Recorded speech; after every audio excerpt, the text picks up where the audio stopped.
It's resulting in disrupted weather, massive heat waves, extended droughts, extreme storms, amplified hurricanes,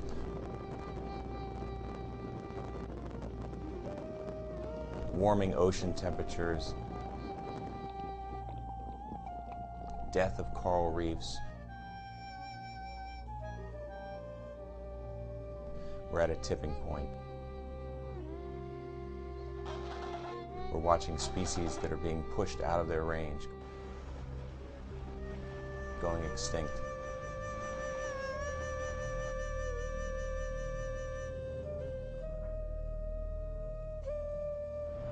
The debate is over. Global warming is real, and its impacts are being felt around the world right now.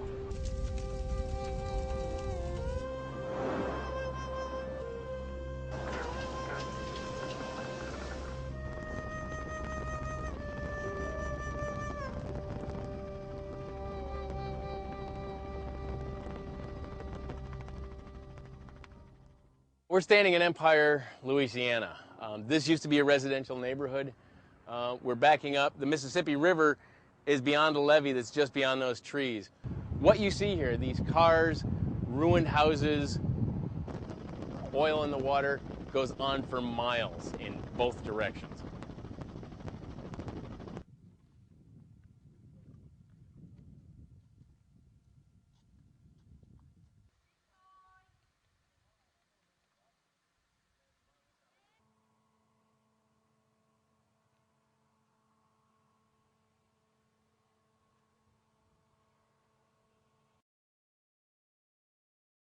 Hurricanes feed on warm water. As global warming is increasing sea temperatures and the ocean is trapping the heat of the sun more readily, hurricanes have more fuel to feed them. This is resulting, scientists say, in bigger and fiercer storms that carry more wind, more rain, and more damage.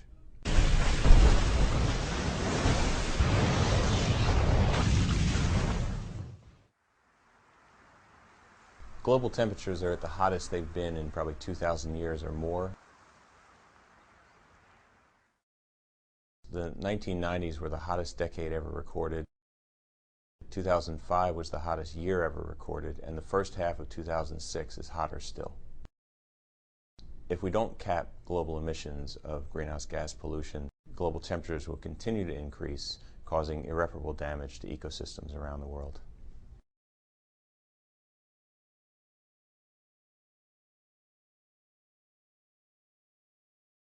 Both poles are indeed experiencing more warming than the mid-latitudes.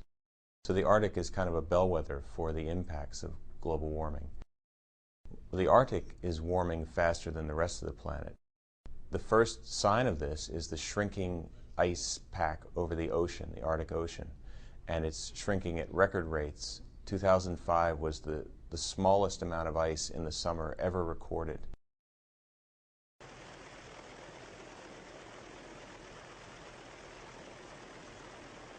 The Arctic sea ice and the Greenland meltdown have global significance because the water that's contained in there, if it's flushed into the Atlantic, for example, will change the ocean temperatures and could disrupt currents in the Arctic Ocean considerably, throwing off the climate of all of Europe, for example.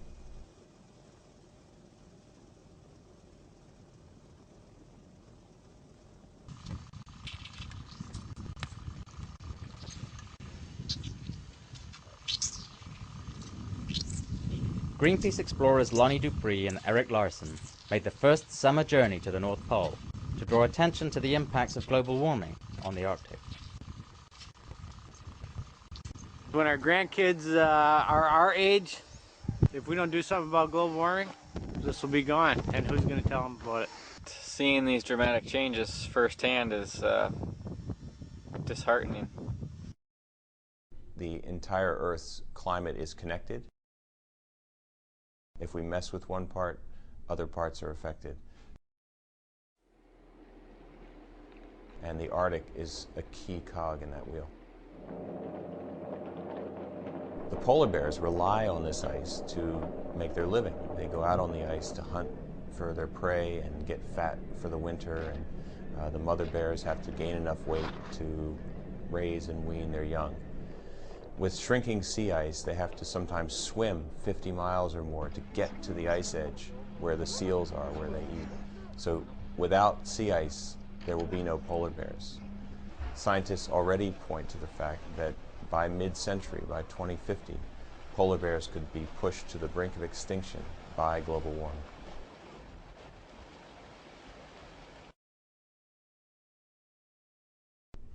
Greenland holds a tremendous quantity of the world's fresh water in the form of ice that's many thousands of feet thick. Scientists are now tracking that the glaciers that run off of Greenland into the ocean are speeding up, dumping more of that ice into the ocean. It's basically melting down. This has been predicted for a long time by climate scientists that as the Earth warms, this ice sheet could reach a tipping point. Indeed, if Greenland melts completely, ocean levels, sea levels around the world could rise by 20 feet, some 7 meters. This would inundate low-lying cities like Washington, D.C., for example, and cause tremendous damage to coastal regions around the world. We have a chance to stop the runaway train and put the brakes on if we cap emissions now. It's a daunting prospect, but the solutions are not only available, they're everywhere. They're as natural as the wind and the sun.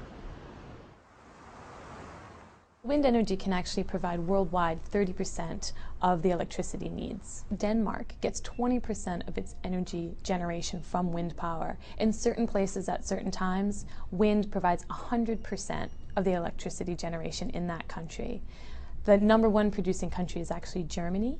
And if you take Spain, for example, they produce about 8% of their electricity from wind, and it's projected to be about 15% by 2020. President Bush himself has said that we can generate up to 20% of our electricity from wind power in this country.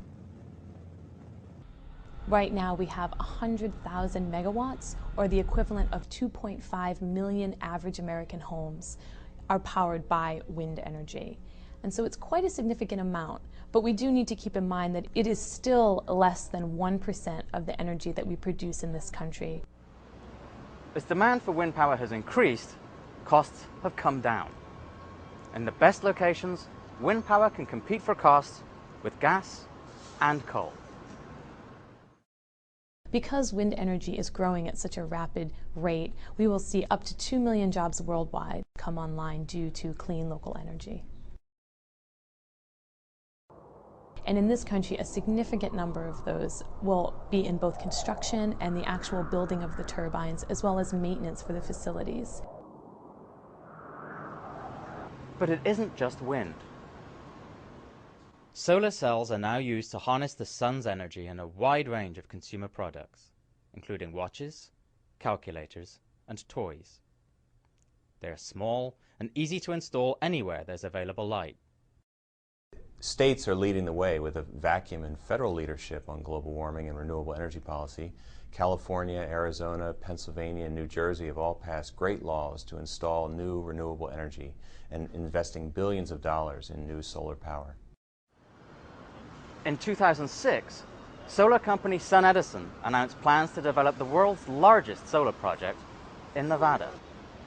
If these trends continue, by 2040, solar power could be responsible for generating 16% of the world's electricity. It's all part of a growing alternative energy revolution.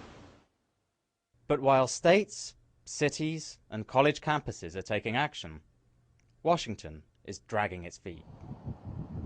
Which isn't particularly surprising, given the cozy relationship between government and the fossil fuel industry. Consider the case of Philip A. Cooney. In 2005, the New York Times reported that Cooney, Chief of Staff of the White House Council on Environmental Quality, had repeatedly edited government climate reports in ways that play down links between greenhouse gas emissions and global warming.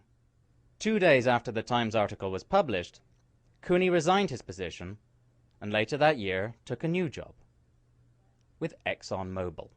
Before he joined the White House, Cooney was a lobbyist for the American Petroleum Institute. No wonder, then, that the federal government has its head in the sand on global warming. But the tide is turning, and you can help. Global warming is such a serious threat that we need action now. And that action is going to come from our government, Congress. And so one way that people can get involved is to join with Greenpeace. We are running a campaign called Project Hot Seat, and it's to put global warming on the front burner. It's time for politicians to feel the heat. This October, we're making 10,000 calls to voters in key congressional districts.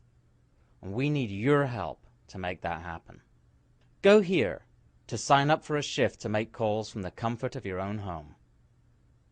Between us, we will mobilize the American public to send climate champions to Congress. For years, the fossil fuel industry has insisted that renewable energy cannot help us to replace our energy needs.